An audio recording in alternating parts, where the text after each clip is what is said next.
Ovulation ovulation में हमारे पास क्या होगा, ओव्यूलेशन मेनली हमारे पास 28 डेज़, फीमेल में 14 डेज़ में होता है, ठीक है। ये 28 14 का क्या मतलब, वो 28 डेज़ है तो उस 28 से 14 माइनस करो, जो भी बाकी रहे उसे हम ओव्यूलेशन का डे कहेंगे। फ़र्ज़ करो 28 है, अगर 14 हम माइनस करें तो हमारे पास 14 आता है, ठीक है, ठीक है। इसके अलावा अगर हमारे पास 30 हो, अगर 14 माइनस करें तो 16 डेज़ पे ओव्यूलेशन होगा। अगर 32 हो तो हमारे पास 18 डेज़ पे होगा, ठीक है। अगर 34 हो तो 20 डेज़ पे होगा, ठीक है। तो इसी तरह हम 14 को माइनस करके इसकी ओव्यूलेशन की डेट बता सकते हैं, ठीक है।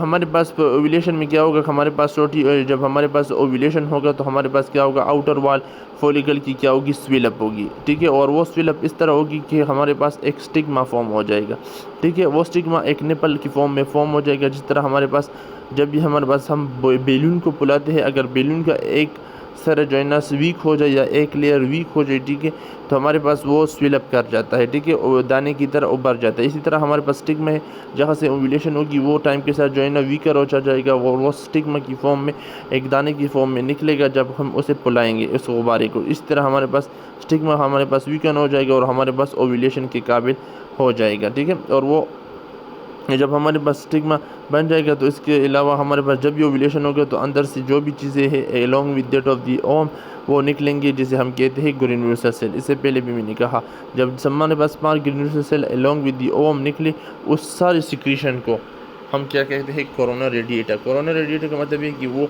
उस ओवम का क्या है, सिक्योरिटी गार्ड के तौर पर काम करते हैं, उसकी ज़रूरत को पूरा करते हैं वगैरह वगैरह। इसके अलावा हमारे पास stretch of the luteinizing hormone necessary for ovulation. Luteinizing hormone की ज़्यादा होना हमारे पास ओव्यूलेशन के लिए बहुत ज़्यादा ज़रूरी है। क्यों ज़रूरी है कि हमारे पास बगैर ल्यूटेनाइजिंग हार्मोन के, ठीक है, हमारे पास अगर FSH भी ज़्यादा हो तो हमारे पास FSH की ज़्यादा होने की वजह से ओव्यूलेशन नहीं होगी, तभी हमारे पास ओव्यूलेशन होगी जब हमारे पास जो है ना FSH ज़्यादा LH ज़्यादा हो, ठीक है। FSH का हमारे पास ओव्यूलेशन में कोई रोल नहीं। After 2 days of before the ovulation, हमारे पास जब ओव्यूलेशन के सिर्फ 2 दिन पहले हमारे पास क्या होगा, हमारे पास FSH कम होता जाएगा और LH जो है ना ज़्यादा होता जाएगा, ठीक है। और हमारे पास 6 to 10 फोल्ड जो है ना उसकी कंसंट्रेशन इंक्रीज़ हो जाएगी। और हमारे पास 16 आवर बिफोर द ओव्यूलेशन अगर हम देखें तो हमारे पास 2 to 3 फोल्ड इंक्रीज़ हो जाएगा, ठीक है। मतलब 16 आवर्स बिफोर दी ओव्यूलेशन क्या होगा, हमारे पास LH भी इंक्रीज़ हो, लेकिन हमारे पास 2 to 3 फोल्ड FSH भी पे इंक्रीज़ होना स्टार्ट हो जाएगा।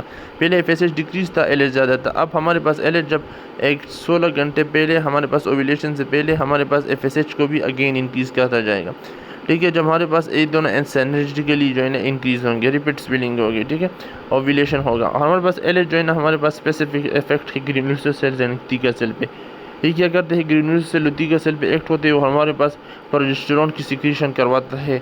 मतलब अभी कार्पस लूटियम नहीं बना, लेकिन हमारे पास टीका सेल के ऊपर और ग्रेन्युलर सेल जो हमारे पास ओवम के साथ निकले हुए हैं उससे कहेंगे कि प्रोजेस्टेरॉन सिक्रीट कराओ।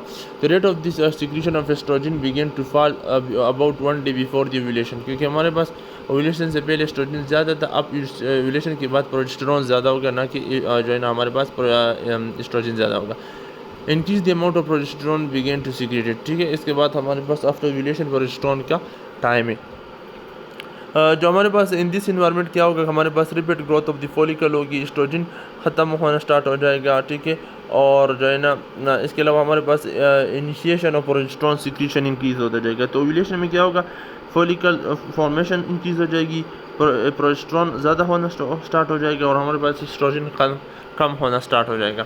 इनिशिएशन ऑफ ओव्यूलेशन अगर हम बात करें तो हमारे पास 82/6 में देखें तो हमारे पास ल्यूटिनाइजिंग हार्मोन क्या करेगा, फॉलिकल स्टेरॉइड हार्मोन प्रोजेस्टेरॉन बनाएगा। प्रोजेस्टेरॉन क्या करेगा, प्रोटीन एंजाइम कोलिजिनेसिस क्या करेगा, वीकन करेगा वाल को, और वाल जब वीकन करेगा तो हमारे पास डिजेनरेशन ऑफ स्टिग्मा होगा और स्टिग्मा जो दाना बना है, ठीक है, वो रप्चर हो जाएगा फॉलिकल। इसके बाद हमारे पास कहते हैं कि फॉलिकुलर हाइपरिनीमिया होगा, प्रोस्टाग्लैंडिन की सिक्रीशन होगी। इसके अलावा हमारे पास plasma transduction into the follicle होगी, ठीक है। प्लाज्मा मतलब इस फॉलिकल के अंदर प्लाज्मा जाएगी, प्लाज्मा उस फॉलिकल को स्विलअप करेगी और स्विलअप होने से क्या होगा, वो अंदर जो भी चीज़ें हैं स्टिग्मा में वो पड़ जाएंगी।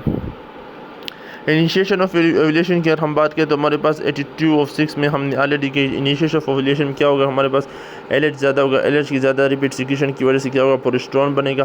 तीका सेल क्या करेगा, तीका सेल हमारे पास जो है ना रिलीज़ करेगा प्रोटीओलिटिक एंजाइम लाइसोसोम। ये एंजाइम क्या करेंगे, फॉलिकल कैप्सूलर वॉल को डिसॉल्व करेंगे, वीकन करेंगे और हमारे पास जो है ना स्वेलिंग करेंगे फॉलिकल की और हमारे पास डिजनरेशन करेंगे स्टिग्मा की। ठीक है, तो फॉलिकल ठीक एक्सटर्नल में एंजाइम होंगे जो हमारे पास डिजनरेशन करेगा स्टिग्मा की।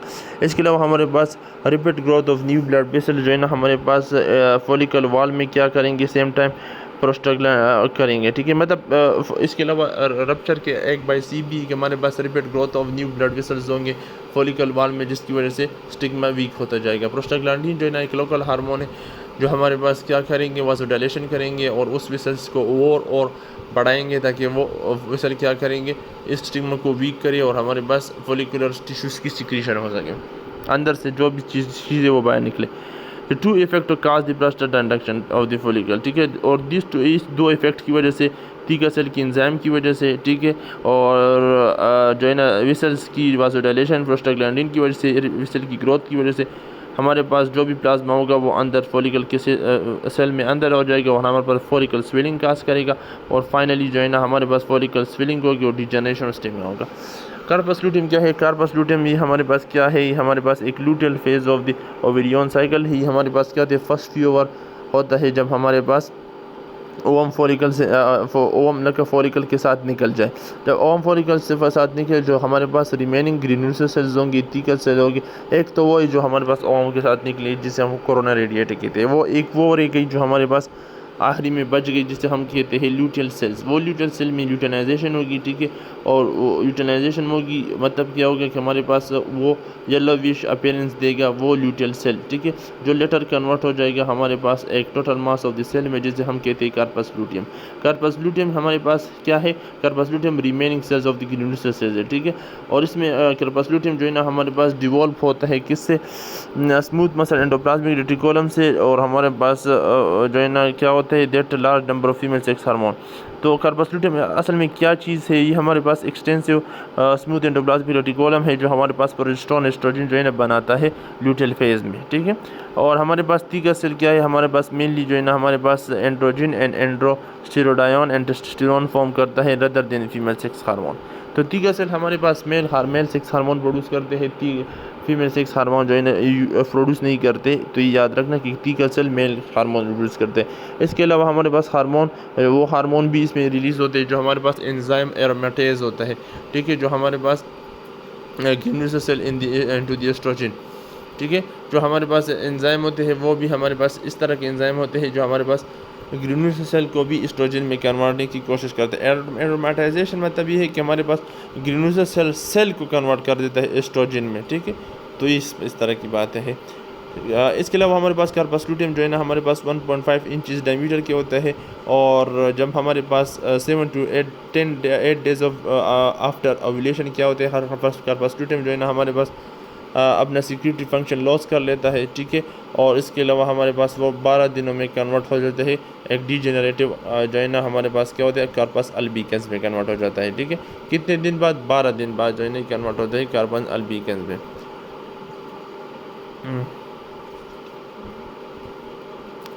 इसके अलावा हम देखें तो हमारे पास क्या है ल्यूटिनाइजिंग फंक्शन जो है ना ऑफ द ल्यूटिनाइजिंग हार्मोन।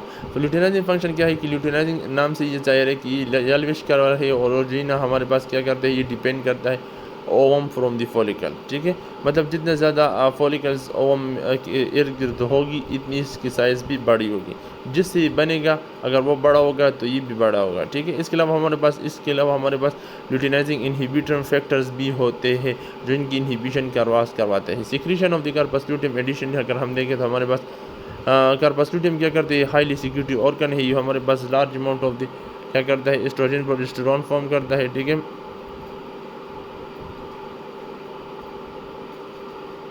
इसके अलावा अगर हम देखें तो हमारे पास ये दोनों चीज़ें बनाता है। इसके अलावा हमारे पास वंस द ल्यूटिनाइजिंग हार्मोन जो है mainly secrete during ovulatory struck, ठीक है। इसके अलावा हमारे पास ये क्या करता है, हमारे पास ये ल्यूटियल सेल्स जो है ना हमारे पास प्रोलिफरेशन करवाते हैं, एनलार्जमेंट करवाते हैं, सिक्रीशन करवाते हैं। इसके अलावा डिजेनरेशन भी जो है ना 12 दिनों के बाद अपनी करवा लेते हैं, ठीक है। तो प्रोलिफरेशन बढ़ेगा, इनलार्ज होगा, फिर हमारे पास उसकी सिक्रीशन होगी, सिक्रीशन के बाद क्या होगा, उसकी डिजेनरेशन होगी। तो ये एक ऐसा ऑर्गन है जो बनता है और एक टाइम के साथ बनता है और दूसरे टाइम के साथ ये खुद ही ख़त्म हो जाता है 12 दिनों में। तो हमारे पास ल्यूटिनाइजिंग हार्मोन की जैसे हमारे पास एक और भी सेम प्रॉपर्टीज़ के हार्मोन है जो इसी तरह काम करते हैं ल्यूटिनाइजिंग हार्मोन की तरह। वो कोरियोनिक गोनेडोट्रोफिन है जो हमारे पास प्लेसेंटा सिक्रीट करता है। इसके अलावा हमारे पास गोनेडोट्रोफिन, इसके अलावा हमारे पास ये हमारे पास क्या करते हैं, on the corpus luteum to prolong its life usually maintaining at least 2 to 4 month of pregnancy.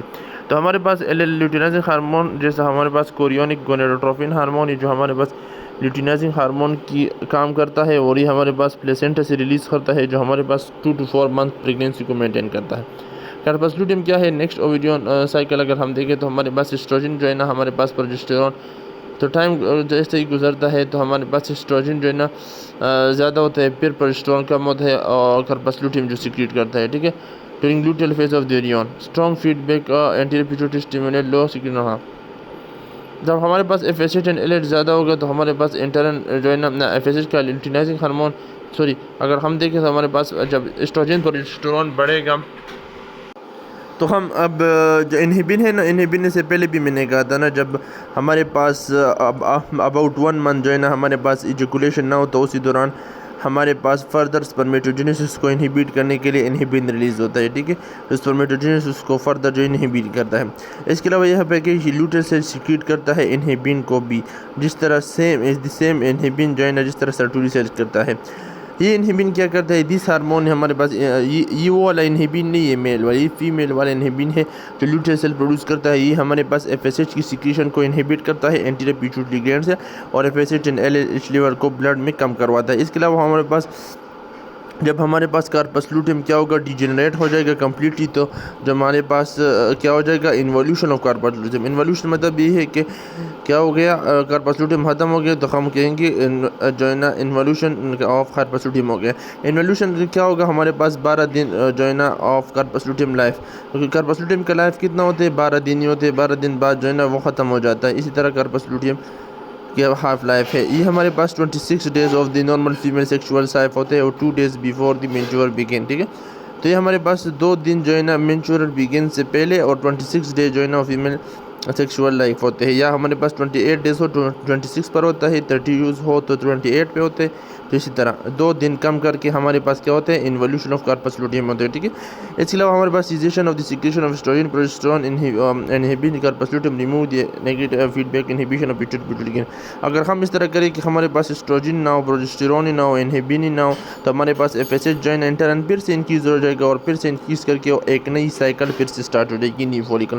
तो समझ क्या है कि हमारे पास 28 डेज़ में क्या होता है कि 8 to 12 डेज़ में न्यू फॉलिकल जो है ना बिगिन टू ग्रो करता है। ओव्यूलेशन 14वें दिन होता है। इसके अलावा हमारे पास ये कि जब ओव्यूलेशन होता है तो हमारे पास ओव्यूलेटरी सेल कार्पस लूटियम वगैरह estrogen progesterone hormone female hormone release करता है और दो हफ्ते बाद ये जो है ना हमारे पास 12 डेज़ जो है ना इसमें जो है ना कार्पस लूटियम खत्म हो जाता है, कार्पस अल्बिकन्स में कन्वर्ट हो जाता है। इसके अलावा हमारे पास function of the ovarian hormone and estradiol and Y.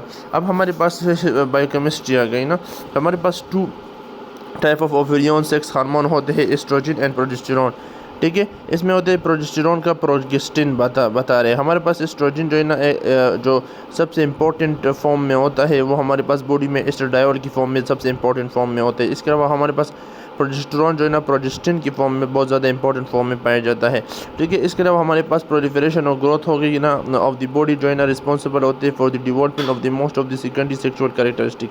हमारे पास जितनी भी हमारी बॉडी में ग्रोथ होगी, डेवलपमेंट होगी, तो हमारे बॉडी में सेकेंडरी सेक्सुअल कैरेक्टरिस्टिक भी बनेगी, ठीक है। प्रोजेस्टेरॉन क्या करता है, प्रिपेयर करता है यूट्रस को प्रेगनेंसी के लिए एंड ब्रेस्ट को लैक्टेशन के लिए, ठीक है। ब्रेस्ट को लैक्टेशन के लिए प्रिपेयर करता है और यूट्रस को प्रेगनेंसी के लिए मेंटेन रखता है। ये याद रखो, ये भी एक फंक्शन है प्रोजेस्टेरॉन का कि यूट्रस को प्रेगनेंसी के लिए और ब्रेस्ट को लैक्टेशन के लिए। इसके अलावा हमारे पास केमिस्ट्री ऑफ आ गई, तो हमारे पास नॉन प्रेग्नेंट फीमेल में सिर्फ ओवरी जो है ना हमारे पास प्रोजेस्टेरॉन को जो है ना सिक्रीट करवाती है माइन्यूट क्वांटिटी में, ठीक है, बाय द एड्रिनल कॉर्टिसिस, ठीक है। एड्रिनल कॉर्टिसिस से जो है ना हमारे पास रिलीज़ करती है सिर्फ और सिर्फ मतलब और हमारे पास ओवरी से। तो दो चीज़ों से हमारे पास स्टेरॉयड हार्मोन एस्ट्रोजन जो है ना बनता है।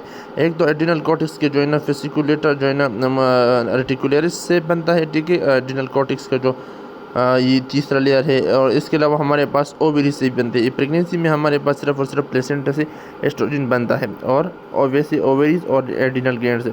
हमारे पास ओनली 3 एस्ट्रोजन जो है ना हमारे पास ह्यूमन में प्लाज्मा में पाए जाते हैं। बीटा एस्ट्राडायोल, स्टीरोन एंड एस्ट्राडायोल तीनों पाए जाते हैं। प्रिंसिपल जो इसमें है वो हमारे पास बीटा एस्ट्राडायोल है। प्रिंसिपल जो हमारे पास एस्ट्रोजन है वो कौन सा है? वो हमारे पास जो ओवरी सिक्रीट करते हैं वो बीटा एस्ट्राडायोल होते हैं। स्मॉल अमाउंट में हमारे पास इंपॉर्टेंट होती है स्टीरोन। और हमारे पास पेरिफेरल टिश्यू में जो हमारे पास एस्ट्रोजन सिक्रीट करता है एड्रिनल कॉर्टेक्स जो है ना वो भी हमारे पास यही एस्ट्राडायोल ही होता है, ठीक है। तो एस्ट्राडायोल जो है ना हमारे पास पेरिफेरल टिश्यूज जो एड्रिनल कॉर्टेक्स है वो भी यूज़ करते हैं। एस्ट्राडायोल से बहुत ज़्यादा कम पाए जाते हैं, तो सबसे ज़्यादा एस्ट्राडायोल, फिर एस्टेरोन, फिर एस्ट्राडायोल। इसके अलावा हमारे पास जो एस्ट्राडायोल है एंड स्टीरोन है वो क्या है? वो हमारे पास एक्चुअली एक्सीडेटिव प्रोडक्ट है। मतलब जब हमारे पास एस्ट्राडायोल की स्टेरोन की ऑक्सीडेशन हो जाए तो हमारे पास एस्ट्राडायोल बनता है, ठीक है। तो एस्ट्राडायोल इसलिए बहुत ज़्यादा वीक है, which is the conversion of mainly liver. Liver में क्या होता है कि एस्ट्राडायोल स्टेरोन की हमारे पास ऑक्सीडेशन हो जाती है, एस्ट्राडायोल बनता है। एस्ट्राडायोल हमारे पास बहुत वीक है। एस्ट्राडायोल हमारे पास डायोल क्या है? हमारे पास 12 टाइम स्टेरोन के और 80 टाइम जो है ना हमारे पास स्टेरियोल्स के पोटेंट है, मतलब इतना ज़्यादा पोटेंट है। इसके अलावा हमारे पास वन कैन सी दैट कि एस्ट्रोजेनिक जो है ना इफेक्ट ऑफ बीटा एस्ट्रोल वो हमारे पास मेनी टाइम है देनी होता, मतलब बहुत ज़्यादा अच्छा है बीटा एस्ट्रोडियोल। इसके अलावा बीटा एस्ट्रोडियोल क्या है? कंसीडर करते हैं मेन एस्ट्रोजन। अगर मेन एस्ट्रोजन की बात है तो हमारे पास एस्ट्रोजन है। इसके अलावा हमारे पास प्रोजेस्टेरोन अगर हमें तो मोस्ट इंपॉर्टेंट प्रोजेस्टेरोन अगर हम देखें तो प्रोगेस्टिन है। इसमें हमारे पास स्मॉल अमाउंट में हमारे पास 17 अल्फा हाइड्रोक्सिन प्रोजेस्टेरोन भी आता है जो हमारे पास सीक्रेट करता है इन द सेम इफेक्ट जिस तरह प्रोजेस्टेरोन फॉर्म होता है, ठीक है। इसके अलावा हमारे पास प्रैक्टिकल यूज के लिए हम यूज़ करते हैं प्रोजेस्टेरोन की प्रोजेस्टेन, जिस तरह हमारे पास एस्ट्रोजन की एस्ट्राडायोल।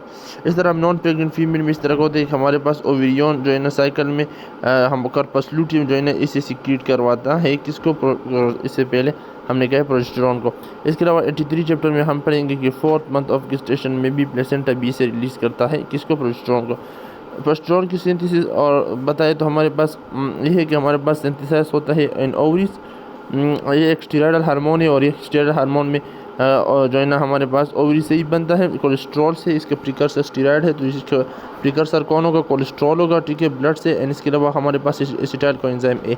तो स्टेरॉयड हार्मोन की 2 ही प्रिकर्सर हो सकते हैं, या तो एसिटाइल कोएंजाइम ए या तो हमारे पास कोलेस्ट्रॉल।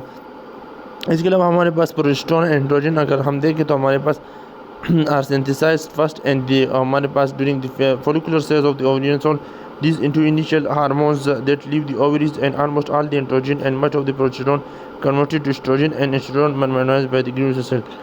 इससे पहले में हमने कहा था कि क्या बनता है? कोलेस्ट्रॉल से हमारे पास जो है ना हमारे पास क्या बनता है? एस्ट्रोजन वगैरह प्रोजेस्टेरोन बनता है। और ये कहता है कि हमारे पास इसके अलावा एस्ट्रोजन जो है ना ओवरीज के अलावा हमारे पास इससे पहले भी हमने कहा था कि हमारे पास एंजाइम एरोमेटेज होता है जो ग्रेनुलर सेल से जो है ना हमारे पास एस्ट्रोजन बनवाता है। तीका सेल क्या करता है? तीका सेल इससे पहले हमने कहा था कि हमारे पास मेल सेक्स हार्मोन प्रोड्यूस करता है एंड्रोजन।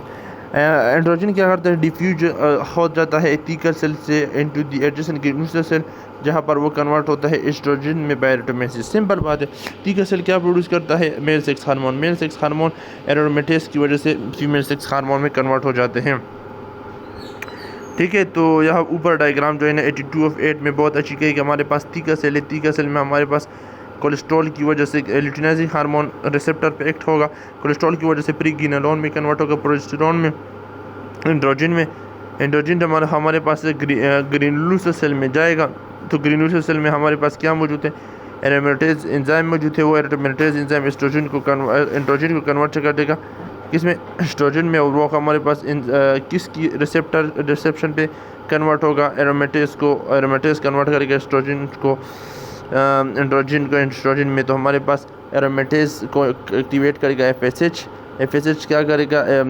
एरोमेटेज को एक्टिवेट करेगा। एरोमेटेज एंड्रोजन को एस्ट्रोजन में कन्वर्ट करता जाएगा, ठीक है। तो हमारे पास 2 किस्म के पाथवे यहाँ पर दी गई है, या तो LH तीका सेल पे एक्ट होगा या LH हमारे पास ग्रेनुलर सेल के ऊपर एक्ट होगा। दोनों पे एक्ट होगा तो हमारे पास एरोमेटेज जो है ना क्या होगा, FSH की मदद से क्या करेगा, एक्टिवेट होगा, एंड्रोजन को एस्ट्रोजन में कन्वर्ट करेगा। इसके अलावा हमारे पास क्या है कि during the luteal phase of the cycle far too much progesterone is formed, जो है ना हमारे पास बहुत ज़्यादा प्रोजेस्टेरोन बनता है, और कहते हैं कि हमारे पास about 115 as much as testosterone secreted in the plasma, मतलब फीमेल के प्लाज्मा में तकरीबन 115 मतलब 15 टाइम जो है ना हमारे पास प्रोजेस्टेरोन बनता है as compare to the testosterone in female. क्योंकि हमारे पास तीका सेल है, तीका सेल हमने बताया भी था कि हमारे पास मेल सेक्स हार्मोन प्रोड्यूस करते हैं, लेकिन हम उसी मेल सेक्स हार्मोन को कन्वर्ट करते हैं ग्रेन्युलर सेल में एरोमेटेज एंजाइम की मदद से, जिसकी वजह से 15 टाइम्स हमारे पास एस्ट्रोजन बनता है as compare to testosterone. Estrogen progesterone हमारे पास ट्रांसपोर्ट होते हैं ब्लड में, किस फॉर्म में, प्लाज्मा प्रोटीन की, क्योंकि हमारे पास स्टेरॉइडल है, ये ब्लड में डिजोल्व नहीं होती, इसलिए हम इसे प्लाज्मा प्रोटीन की फॉर्म में लेते हैं, ठीक है, मतलब ले जाते हैं प्लाज्मा एल्बुमिन के साथ। इसके अलावा हमारे पास एस्ट्रोजन और प्रोजेस्टेरोन का अपने अपने हमारे पास बाइंडिंग ग्लोबुलिन होते हैं, जिसकी वजह से वो बाइंड होता है प्लाज्मा प्रोटीन में और हमारे पास टिश्यू की तरफ चला जाता है। इसकी वजह से हमारे पास प्रोजेस्टेरोन और एस्ट्रोजन किडनी में फिल्टर नहीं होती, यूराइन में इस तरह से नहीं होते, ये हमारे पास इसकी क्लियरेंस रेट भी कम है। फंक्शन ऑफ द लिवर देखें ना तो हमारे पास क्लीनेस रेट हमारे पास वाटर सॉल्युबल के ज़्यादा होते हैं, क्योंकि हमारे पास वो किडनी से फिल्टर होते हैं और ये फिल्टर नहीं होती क्योंकि प्लाज्मा प्रोटीन जो है ना इसे ट्रांसफर करती है। Function of liver estrogen degradation, liver क्या करता है फंक्शन, जब हमारे पास लिवर जो है ना क्या करता है एस्ट्रोजन की कंजुगेट्स बनाते हैं, इससे पहले भी हमने कहा था लिवर में ग्लूकोरोनाइड्स बनते हैं, सल्फेट बनते हैं, जब हमारे पास 1/5 of the conjugated product excrete होता है बाइल में, ठीक है, मतलब 5वां हिस्सा जो है ना बाइल में रिलीज़ होते हैं। इसके अलावा हमारे पास लिवर जो है ना कन्वर्ट करते हैं एस्ट्रोजन को, एस्ट्राडायोल को, एस्टेरोन को एस्ट्राट्रायोल में, ठीक है, जो इम्पोर्टेंट होता है। इसके अलावा हमारे पास डिमिनिश्ड लिवर फंक्शन क्या होगा, हाइपर क्या होगा, एस्ट्रोजन होगा, सिंपल बात है। तो एस्ट्रोजन क्या करते हैं, ग्लूकोरोनाइड सल्फेट में कन्वर्ट करता है, जो हमारे पास 1/5 मतलब 5वां हिस्सा लिवर की बाइल में चला जाता है। इसके अलावा हमारे पास अगर बाइल में ना जाने दे तो लिवर क्या करता है, एक इसे एस्ट्राट्रायोल में कन्वर्ट करता है एस्ट्रोजन को, ताकि वो इतना फंक्शन ना करवा सके, क्योंकि बस कोई फ़ायदा ही नहीं होगा फिर एस्ट्राट्रायोल का अगर हो भी हो। इसके अलावा हमारे पास अगर लिवर ख़राब हो जाए एक बंदे में तो हमारे पास बंदी में तो हमारे पास हाइपर एस्ट्रोजनिज्म होगा। फैट ऑफ हमारे पास जो है ना प्रोजेस्टेरोन क्या होगा, हमारे पास जब प्रोजेस्टेरोन जो है ना डिग्रेड हो जाए और जो है ना तो इसकी नो फिजियोलॉजिकल इफेक्ट, इसकी जो कोई इफेक्ट नहीं है बॉडी पे अगर इसकी बाई प्रोडक्ट हो। एस्ट्रोजन जो है ना लिवर में डिग्रेड हो जाता है, वो इंपॉर्टेंट है क्योंकि एस्ट्रोजन की साइड इफेक्ट है, बाई प्रोडक्ट इसकी नहीं है। तो major end product of progesterone अगर हम देखें तो हमारे पास प्रीकेनाडायोल है, ये हमारे पास 10% जो है ना प्रोजेस्टेरोन जो है ना एक्सक्रीट होते हैं यूराइन में। इसके अलावा अगर हम देखें तो प्रोजेस्टेरोन फॉर्मेशन जो है ना बॉडी में from the rate of secretion, मतलब ये है कि हमारे पास जितना प्रोजेस्टेरोन बनता है उतना सिक्रीट होता है। लेकिन एस्ट्रोजन जो है ना हमारे पास 3 फॉर्म में कन्वर्ट होते हैं, या तो ग्लूकोरोनाइड सल्फेट में, या हमारे पास इनएक्टिव फॉर्म मतलब एस्ट्राट्रायोल में, या हमारे पास अगर नहीं हो और किडनी तो हमारे पास हाइपरथायराइडिज्म हो जाता है, एस्ट्रेनिज्म।